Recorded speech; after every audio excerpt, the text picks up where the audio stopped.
To sustain and intensify the mightiest military offensive in the history of man required uninterrupted supply of ammunition and continuous delivery of the engines of war.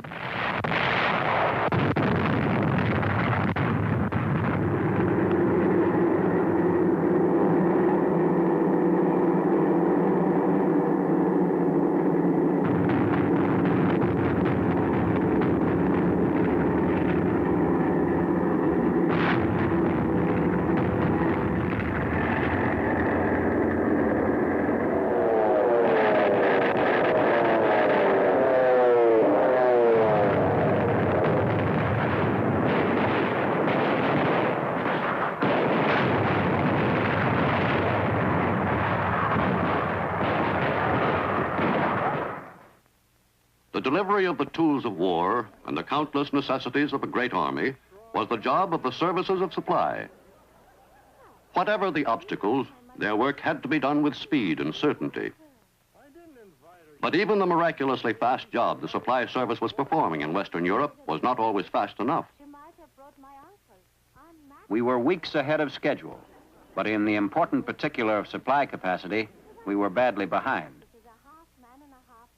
The roads, depots, and base installations required for the maintenance of continuous forward movement were still far to the rear of the front lines.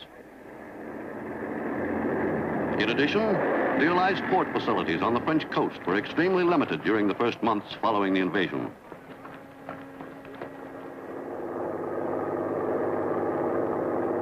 Our logistic formations had been confined in a very restricted area during the entire Battle of the Beachhead. The repair of Cherbourg had presented many difficulties. We began using the port in July, but it did not reach volume production until the middle of August.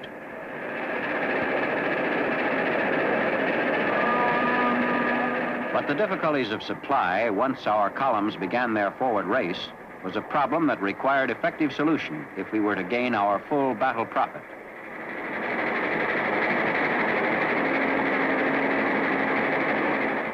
To facilitate the unloading of supplies on the invasion beaches, the Allies had constructed two complete artificial harbors. The one in the American sector had been demolished by the hurricane 2 weeks after D-Day. The British artificial harbor survived and proved of inestimable value in the transfer ashore of the supplies so vital to Allied success in the Battle of Europe. But these ports were not nearly sufficient for Allied needs.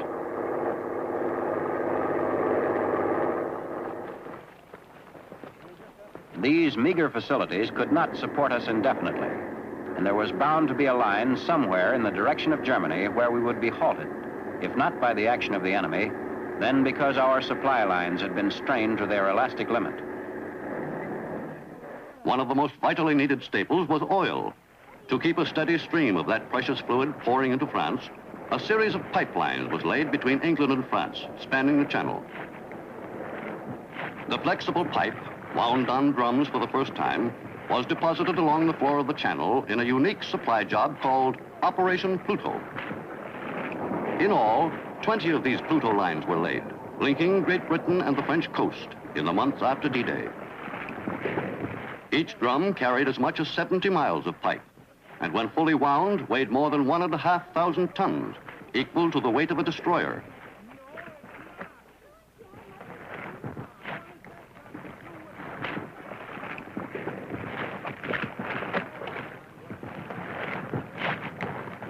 From August 12, 1944, less than 10 weeks after the Normandy beaches were invaded by the Allies, until VE Day, more than 120 million gallons of gasoline flowed through the Pluto lines from Great Britain to the Allies on the continent. When these pipes were first laid in the channel, the destination of the gasoline was the coastal area of France, where it was pumped into storage tanks in the rear of the Allied position.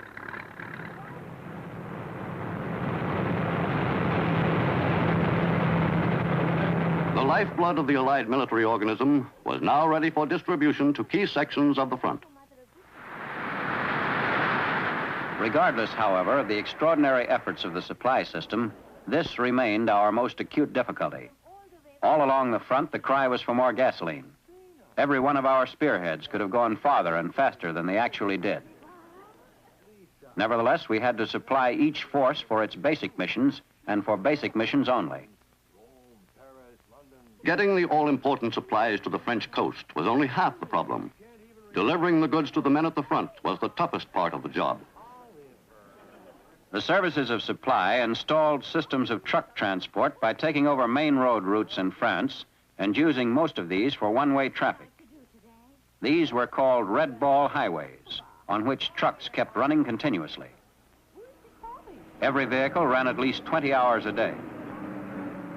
Relief drivers were scraped up from every unit that could provide them, and the vehicles themselves were allowed to halt only for necessary loading, unloading, and servicing.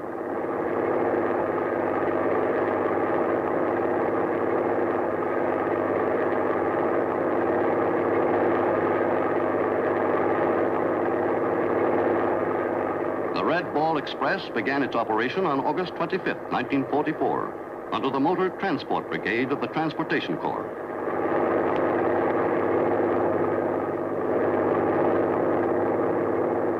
Its route was quickly extended and finally covered 700 miles, the longest one-way traffic artery in the world. Since the Red Ball Express operated 24 hours each day, most of the drivers served the same kind of continuous duty that the combat troops saw in the lines.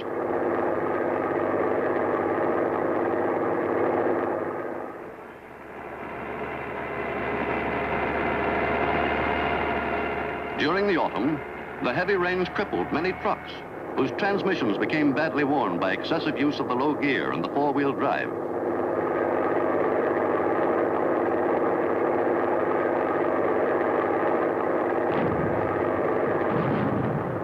Experience had demonstrated that each of our reinforced divisions in active operation consumed about 600 to 700 tons of supplies per day. Our maintenance arrangements had to provide for the arrival of these amounts daily. In addition, we had to build up the reserves in troops, ammunition, and supplies that would enable us, within a reasonable time, to initiate deep offensives with the certainty that these could be sustained through an extended period of decisive action. One of the most important items of supply hauled by the Red Ball Express during the crucial autumn months of 1944 was food. With our supply lines lengthening and the enemy offering strong resistance, the delivery of rations on schedule at the front was a matter of the greatest concern to commanders. Our whole offensive depended on the maintenance of that delivery. As Allied forces penetrated farther and farther eastward in Europe, the transportation of that other vital commodity, oil, to the forward areas became an even greater problem. The system of pipelines was quickly extended to keep pace with the Allied advance. 5 pipelines were built on the continent to carry gasoline, oil, and lubricants to Allied forces at the front. The largest of these was some 1,500 miles long. Altogether, the network of 5 lines totaled more than 3,000 miles. The thoroughness of the destruction of key transport arteries, both by Allied bombings and German demolitions, greatly complicated the monumental job of the services of supply. Allied engineers were faced with the task of restoring nearly 5,000 miles of double railway track, 2,000 miles of single track. The progress in the salvaging of Western Europe's railroads for Allied use was carefully noted by Generals Eisenhower and Bradley. The reconstruction of bridges, which, as major targets, had either been knocked out by the Allies or blown up by the retreating Nazis, was one of the most demanding jobs which fell to the overworked Army engineers.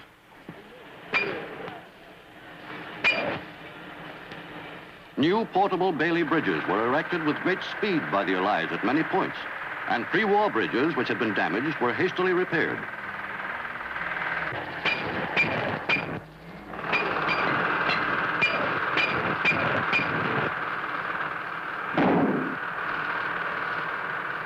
As the Army engineers rushed repairs on bridges, a major supply problem was lessened.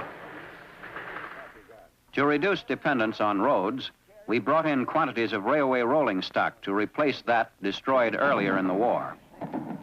To do this expeditiously, railway engineers developed a simple scheme. They merely laid railway tracks in the bottom of LSTs and simply rolled the cars out of the ships.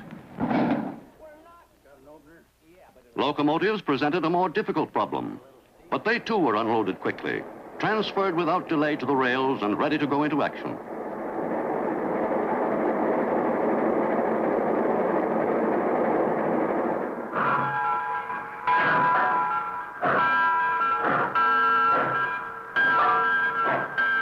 With the pressure from the front for additional supplies increasing, every available train was pressed into service at once. In the forward areas, the priority supplies were prepared for distribution to troop units. In the 6 months following D-Day, railroad development proceeded according to plan. Each train was loaded to capacity on its way to the front. Within 2 months after the Normandy landings, hundreds of trips had been made by American trains, and more than 30,000 tons of freight had been transported to the front. The freight cars, which had carried their precious cargo of supplies to the forward areas, soon came to be used on their return runs for the transportation of wounded back to the beaches. A tremendous strain was placed upon our supply lines. Distance alone would have been enough to stop our spearheads had we been dependent solely upon surface transport, efficient as it was. Distant and fast-moving columns were almost solely dependent upon air supply, and we kept transport planes constantly working in our supply system. They became known as flying boxcars and were never more essential than in this stage of the war. Principal key to the solution of our supply problem was a major port still in German hands, the Belgian city of Antwerp. Within 4 days, elements of the British Second Army had driven close to 200 miles in a spectacular advance which took them into the prized city. Possession of this port, if usable, would solve our logistic problems for the entire northern half of our front. Not only was Antwerp the greatest port in Europe, but its location well forward toward the borders of Germany would reduce our rail and truck haulage to the point where supply should no longer be a limiting factor in the prosecution of the campaign, at least in the northern sectors.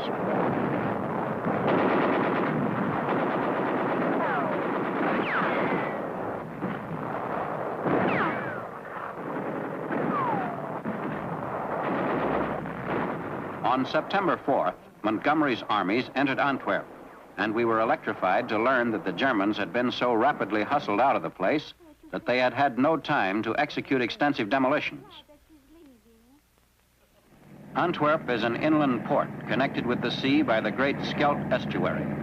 The German defenses covering these approaches were still intact, and before we could make use of the port, we had the job of clearing out those defenses.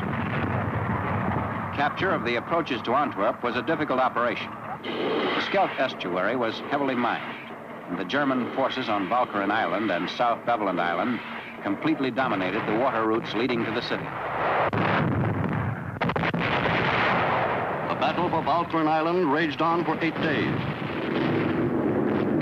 The amphibious assault against Walcheren was carried out against some of the strongest local resistance we met at any coastline during the European operation. Final German resistance on the island was eliminated by November 9th.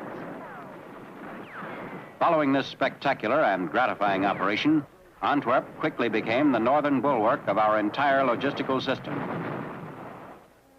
The first Allied ships arrived in Antwerp, ready to unload on November 26th. The supply problem in the Allied northern area was considerably brighter. The results of the seizure of Antwerp were felt along the entire front.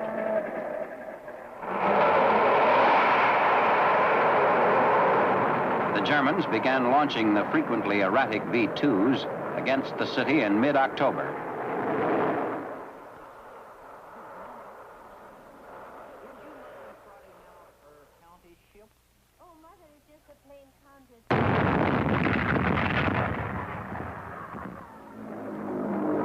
Even more frightening, though less devastating, were the older V-1 rocket bombs. The Nazis were fully aware of the importance to the Allies of the key port city and continued their crippling rocket bomb attacks throughout the winter. Numbers of civilians and soldiers were killed, and communications and supply work were often interrupted, although usually only for brief periods. The civilian population of Antwerp sustained these attacks unflinchingly.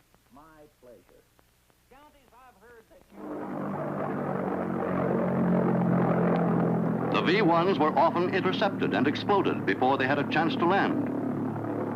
Their shrill scream acted as a warning signal for Allied forward spotters outside Antwerp.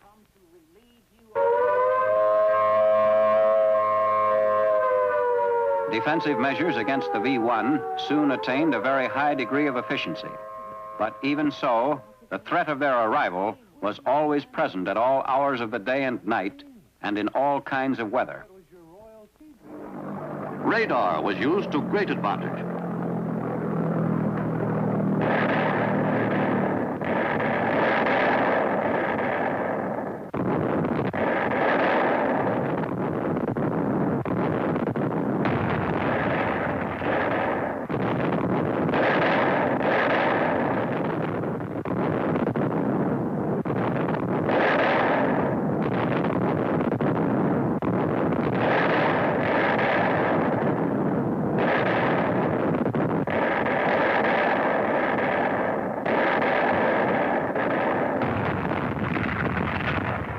The harbor at Antwerp was the chief objective of the Nazis' rocket bomb assaults. Damage to the harbor facilities was considerable. But Europe's greatest port was soon operating at capacity levels in support of British and American armies at Germany's frontier. The Allies planned to strengthen their forces at the front in preparation for the final great campaign to force the Nazis into unconditional surrender. Supplies arriving at Allied ports were unloaded and speeded on their way with not the slightest delay. All the men who contributed to the swift movement of these essential supplies to the battle line worked around the clock. The Allies were rolling in high gear on the road to Berlin. The battle of supply, though not yet won, was fast turning into another outstanding Allied victory.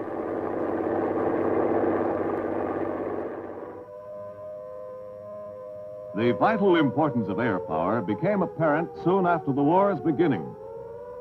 In those first years, the major defensive struggle was directed against the Nazi air attack. As the aerial threat to the British Isles continued, the attention of the world was centered on the skies over England. In 1940 and 1941, the Royal Air Force battled savagely against heavy odds to ward off the Nazis' pulverizing air attacks on England.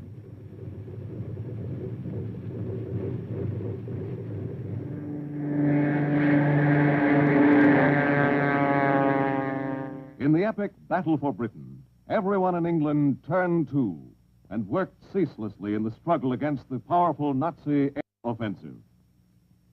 Month after month, England gallantly fought for her life.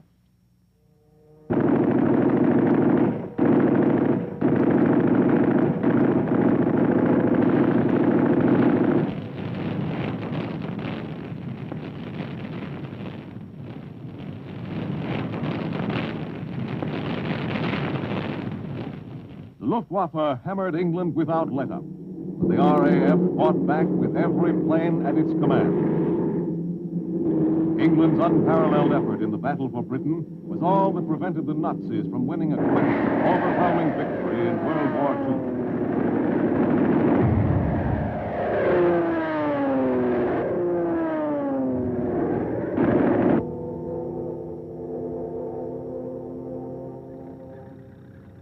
After the United States became actively allied with Great Britain, the English scene took on a new complexion.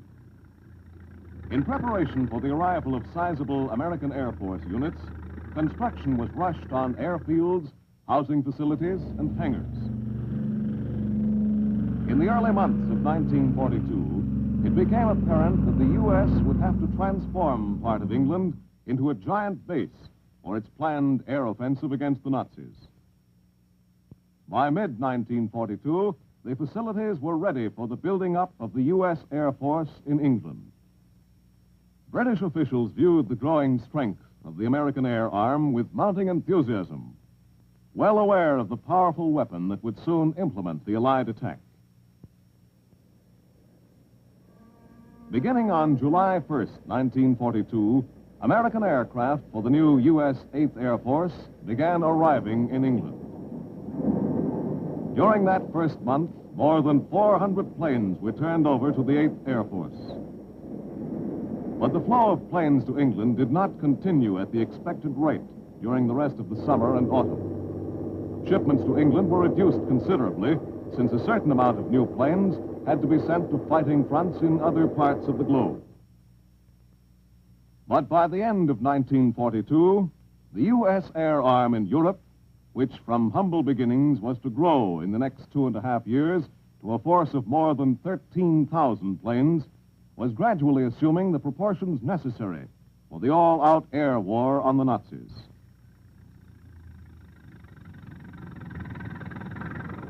Harassing the Nazis from the south were the U.S. Air Force units in the Mediterranean. The importance of Mediterranean bases for furthering our bombing campaign against central Germany was always a factor in the development of plans. On August 1st, 1943, a special bombing effort was carried out from an African base against the Ploesti oil fields, the most important single source of natural oil available to the Axis. The attack was conducted at treetop height, and every crew was briefed to bomb a particular facility in the great installation.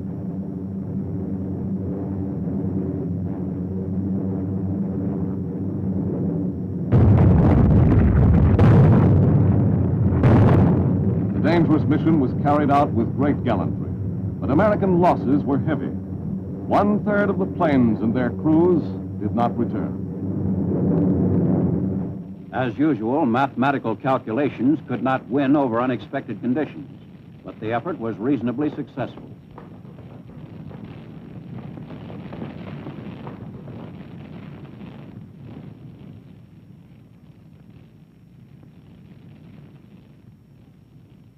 The effectiveness of the raid was later estimated at 42.5% of production wiped out.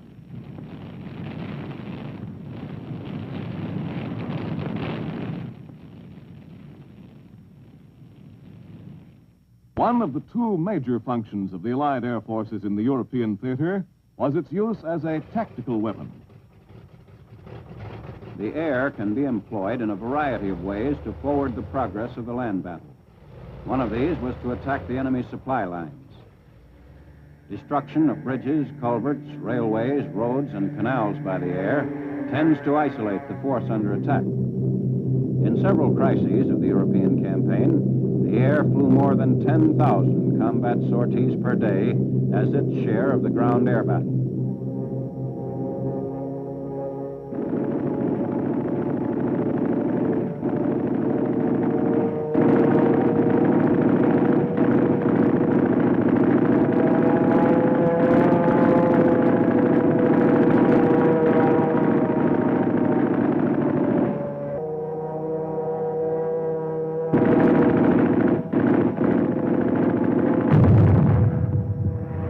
The other major function of the Allied air forces was its strategic use.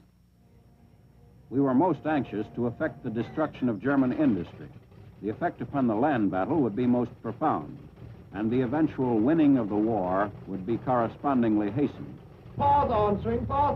Yes, you may taxi out and take off. Over.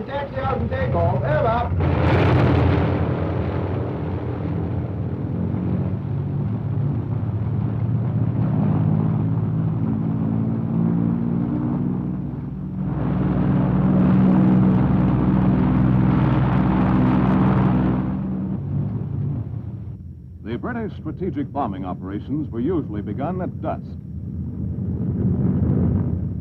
Their experience had driven them to bomb only at night. Otherwise, they suffered unsupportable losses. We believed that this was due to the fact that British bombers were designed for range and weightlifting at the expense of speed and defensive firepower.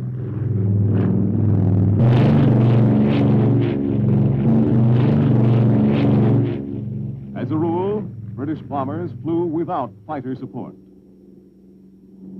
Beginning soon after its victory in the Battle of Britain, the RAF launched its all-out offensive against the heart of the enemy's homeland. These attacks grew in intensity.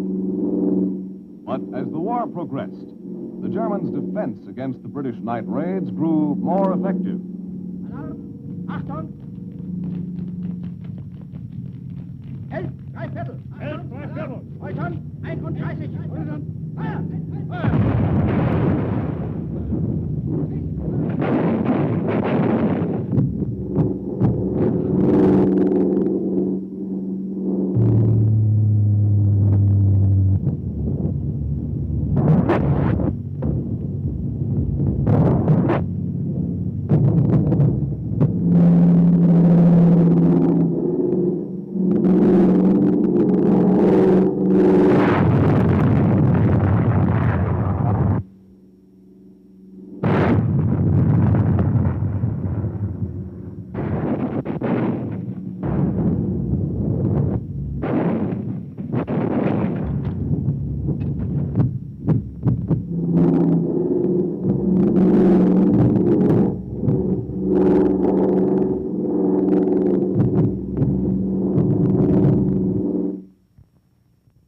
The American Air Force preferred daylight precision bombing for best results. In our mounting offensive against the Nazis' European fortress, Allied commanders plotted both night and day air attacks. What's the weather prospects today, Major? Looks like most of Germany will be pretty good, sir. But we have a warm front approaching from down here, which we do not expect to affect the bases until late in the evening. How's the weather at Anklam? At Anklam, sir, we expect 2 to 5 tenths of low cloud and small amounts of middle and high cloud above 18,000 feet. Visibility 6 to 8 miles. Give me the map of Anklam and the picture of the aircraft factory there. Yes, sir.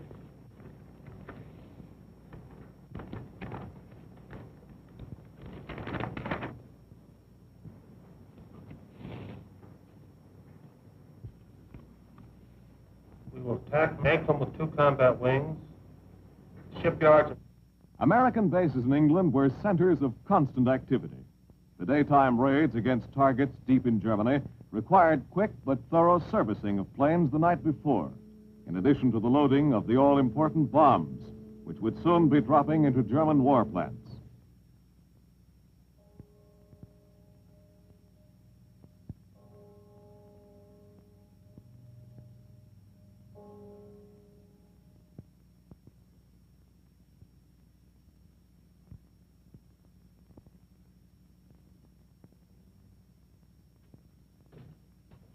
Okay, fellas, roll out. We have a mission this morning. Breakfast in half an hour. Captain Kirk, Captain Thompson, Lieutenant Bushka, Ackerson, Holloway, and Hawker scheduled to fly. We'll snap it up.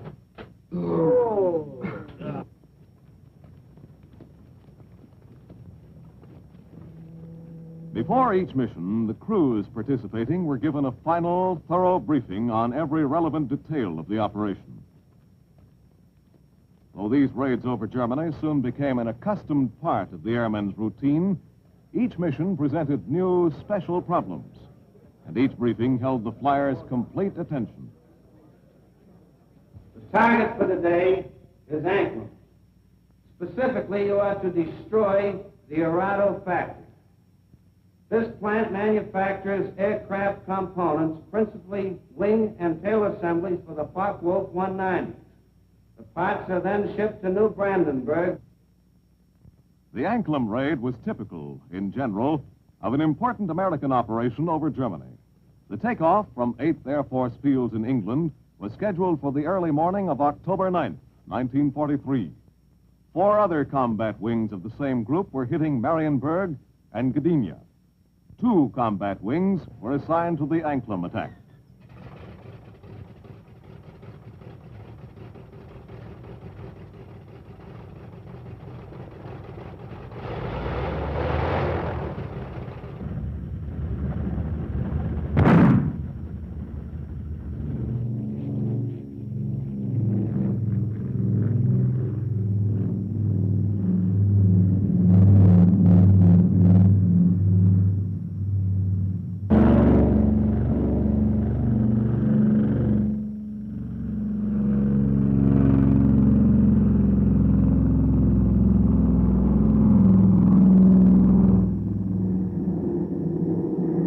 En route, the bombers had no fighter support. The first opposition was encountered over Denmark, where German fighters attacked in some force.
Back in England, the ground crews waited for the bombers' return.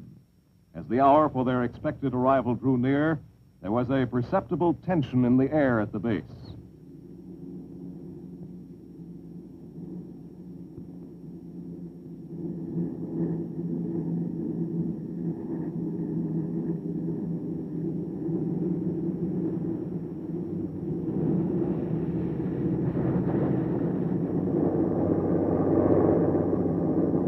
Losses were somewhat higher than usual. All 6 combat wings lost 28 bombers. The 2 wings that hit Anklam suffered most heavily. For every 6 planes that came back, 1 did not return. But the raid itself was considered successful. A major part of the Arado plant was bombed out.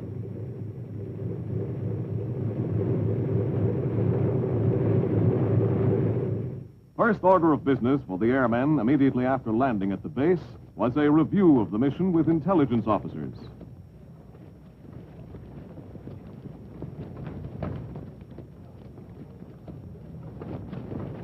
What happened at the Arado plant? Well, our lead squadron dropped that bomb smack in the target area. When we came over, we put ours right on top of theirs. Any fires?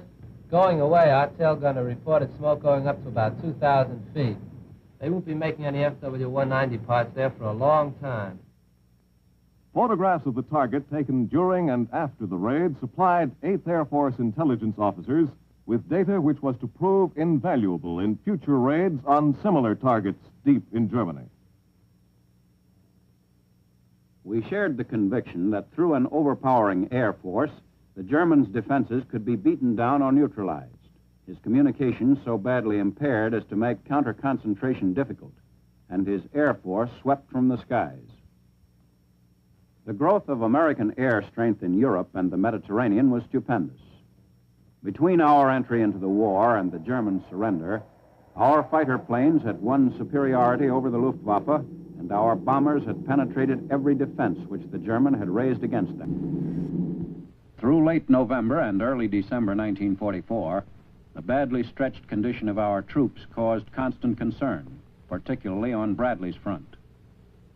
we believed that nothing could be so expensive to us as to allow the front to stagnate. Our general conclusion was that we could not afford to sit still doing nothing, merely because we believed that at some time before the enemy acknowledged final defeat, he would attempt a major counteroffensive. The Allies' conquest of the area in the north bordering the Ruhr River was complicated by the enemy's control of the dams along that stream. This problem, which was to recur as the Allies pressed farther into Germany, prompted Allied engineers to experiment in advance with scale models to determine just what land area would be flooded if the enemy were to open the dams. By releasing the floodwaters, the enemy would have trapped Allied forces had they tried to cross the Ruhr early in December. In mid-November, elements of the U.S. 6th Army Group drove rapidly toward Strasbourg, a French city situated on the banks of the Rhine.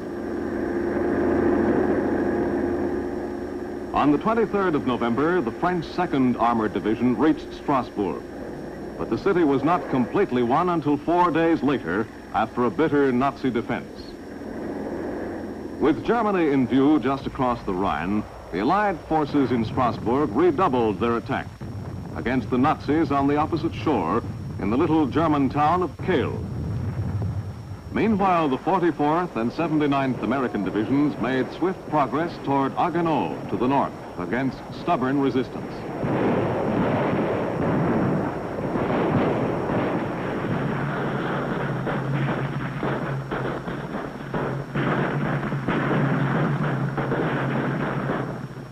The enemy was not quitting France without a fight.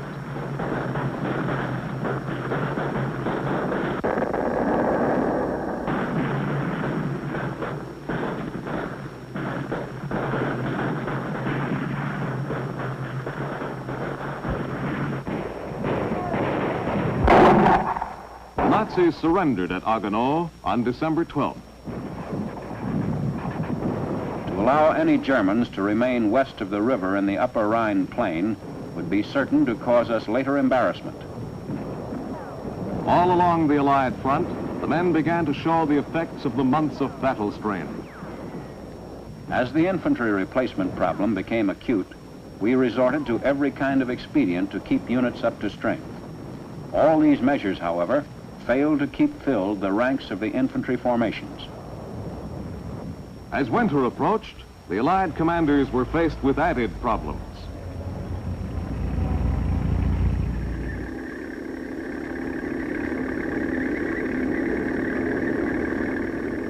The infantry, which in all kinds of warfare habitually absorbs the bulk of the losses, was now taking practically all of them.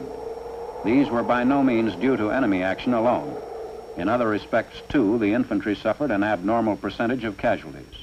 Because of exposure, the cases of frostbite, trench foot, and respiratory diseases were far more numerous among infantry soldiers than others. To keep those casualties to a minimum, every precaution possible was taken against the spread of these afflictions. Maintenance of morale was a problem of first importance. We established divisional centers in the rear of the lines where a company or a battalion could occasionally get out of the fighting zone and the men could secure baths, warm beds, and a day or two of rest. The effect of prolonged combat is always bad. If a unit is brought out of line before the processes of physical and mental fatigue have gone too far, it can be ready for re-entry into battle far sooner than one that has been kept in line too long.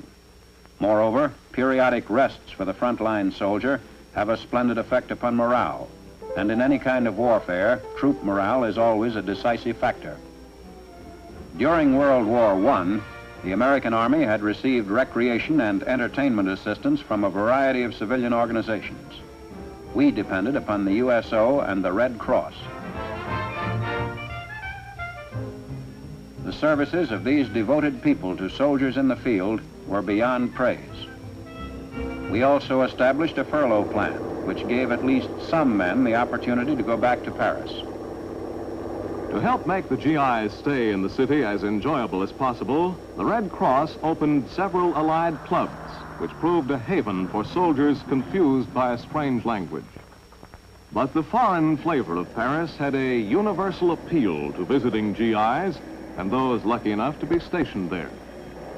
To a combat soldier, a trip to the French capital seemed like a visit to another world.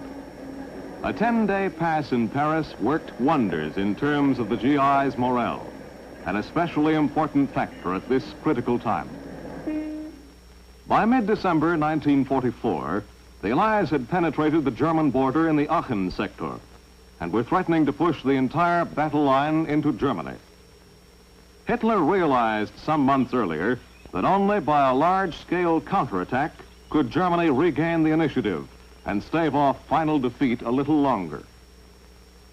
During the early autumn, the Führer called in his top military advisors, Field Marshal Wilhelm Keitel, Chief of Staff of the Supreme Command, equivalent to the Minister of War, and Colonel General Alfred Jodl, Chief of the Armed Forces Operations Staff. They analyzed the situation on all fronts to the most minute degree to determine the best place to attack the Allies in the West with the limited resources available. To carry out the heavy attack, Hitler mustered all the divisions he could spare on other fronts and speeded induction of young German youths. To strengthen the morale of the Nazi troops, there were more frequent decoration ceremonies. No attack was too difficult to a young German soldier who had just received an award for valor from a high-ranking Nazi commander. As autumn waned, the forces which were to make the attack were secretly massed. The Nazi command had finally decided on the Ardennes region as the area to attack. Preparations were rushed so the assault could be started before the end of the year. The Nazis hoped to isolate important Allied supply routes, like the Albert Canal, which linked Liège, just behind the Allies' front, with Antwerp and the sea. If the enemy seized Liège, key maintenance and communications center feeding the Allied 12th Army Group, the Allied force on that front would be seriously crippled.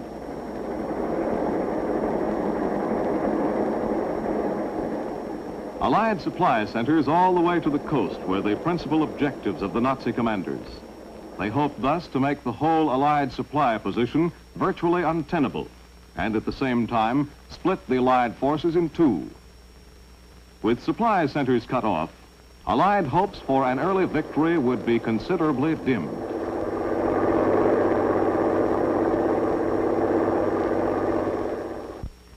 The German attack started after preparations had been completed in the greatest secrecy on December 16th. It was a blow of staggering proportions. The Nazis employed 3 armies for the assault, totaling some 14 infantry and 10 panzer divisions.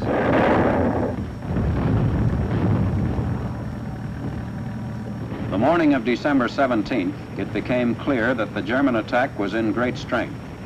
The enemy was employing considerable armor and was progressing rapidly to the westward. In 2 important points, the enemy had gained definite surprise. The first of these was in timing. We had believed that he could not be ready for a major assault as early as he was. The other point in which he surprised us was the strength of the attack. On the morning of December 17th, 2 gaps were torn through our line. When the U.S. 7th Armored Division came down from the northern flank on December 17th, the situation was still far from clear. It pushed forward to support the left of the 8th Corps and became semi-isolated in Saint-Vite.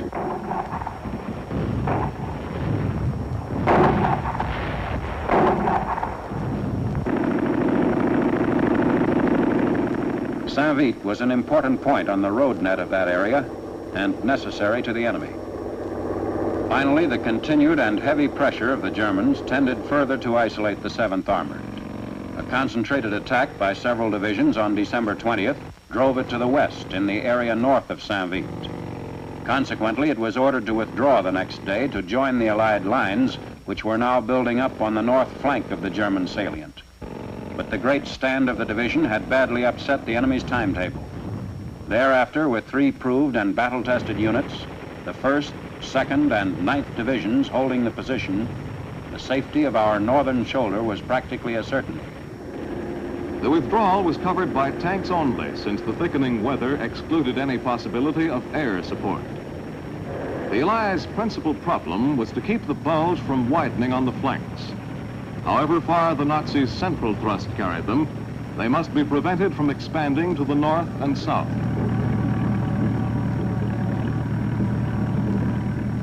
Beginning late in December, the Allies launched a counteroffensive, with the U.S. Third Army attacking from the south and later the First Army from the north. On the northern flank, all Allied ground forces were placed under the operational command of Field Marshal Montgomery. This group included the major part of the U.S. First Army and the U.S. Ninth Army, commanded by Lieutenant General William Simpson. I radioed Montgomery saying, "Our weakest spot is in direction of Namur.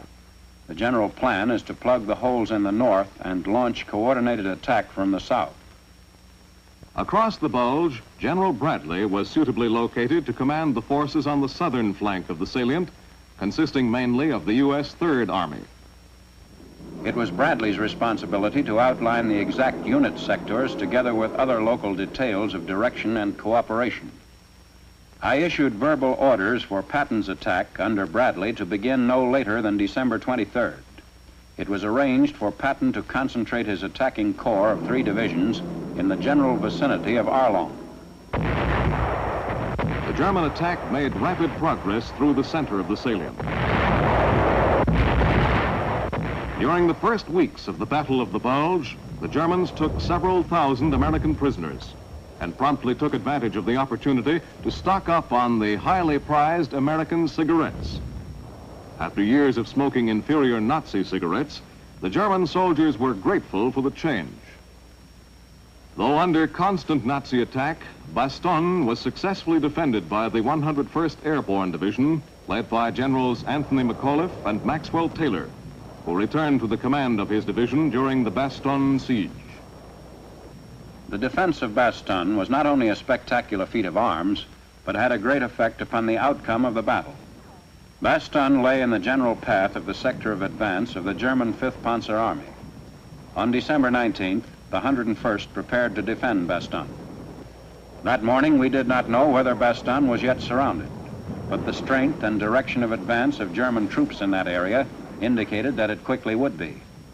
Consequently, the 101st Division prepared for all-round defense, and although the assaulting armored divisions of the Germans bypassed it to participate in the attack to the northwest, the division was under constant pressure from other German units from that moment onward until relieved.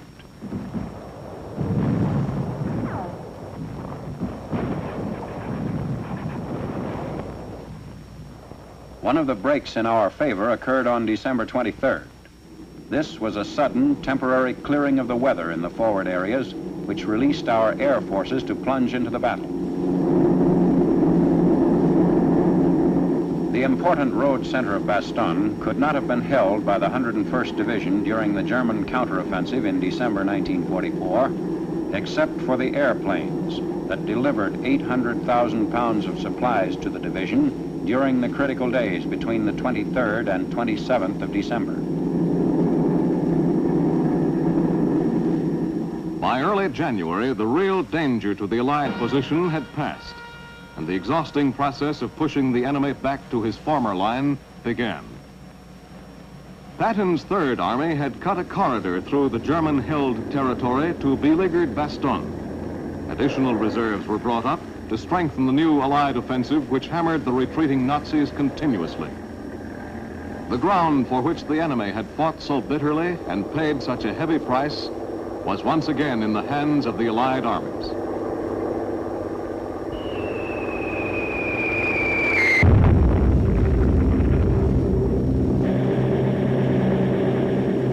The German Air Force had come out in the strongest attack it had attempted against us in months. Reaction of our own planes was swift. The enemy lost almost half his entire attacking force.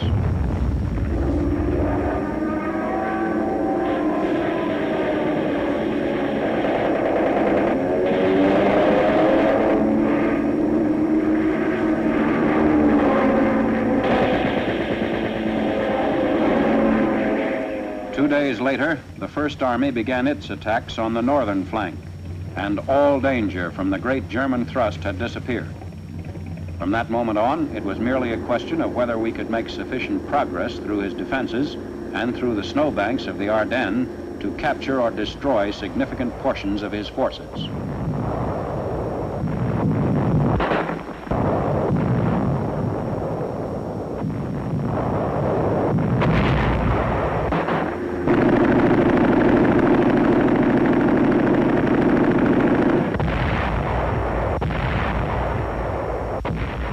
From both flanks, we continued attacks in the direction of Uffalise, where we joined up on January 16th. With the meeting of the U.S. 3rd and 1st Armies at Uffalise, north of Bastogne, the gap was closed and the Battle of the Bulge was ended. Both armies turned eastward and continued the drive to push the Nazis back into the heart of their country. But the going was slow on the icy terrain. The motorized vehicles, which could function in almost every type of country, had never had quite the problem they faced as the Allies plodded eastward in miserable fighting weather.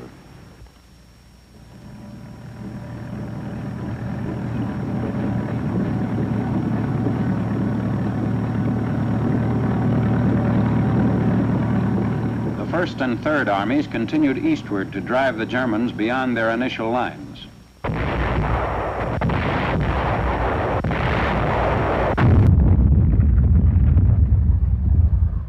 The losses on both sides in the Battle of the Ardennes were considerable. Our own were high. Altogether, we calculated our losses at a total of 77,000 men, of whom about 8,000 were killed, 48,000 wounded, and 21,000 captured or missing. The enemy suffered serious casualties in tanks, assault guns, planes, and motor transport. These we estimated at 600 tanks and assault guns, 1,600 planes, and 6,000 other vehicles. Field commanders estimated that in the month ending January 16th, the enemy suffered 120,000 serious casualties. In view of the fact that after the war, German commanders admitted a loss of about 90,000, this estimate of our own would seem to be fairly accurate. I wanted to pass to the general offensive as quickly as possible, because I was convinced that in the Battle of the Bulge, the enemy had committed all of his remaining reserves. I counted on a greatly weakened resistance because of the widespread discouragement that I felt sure would overtake the German armies.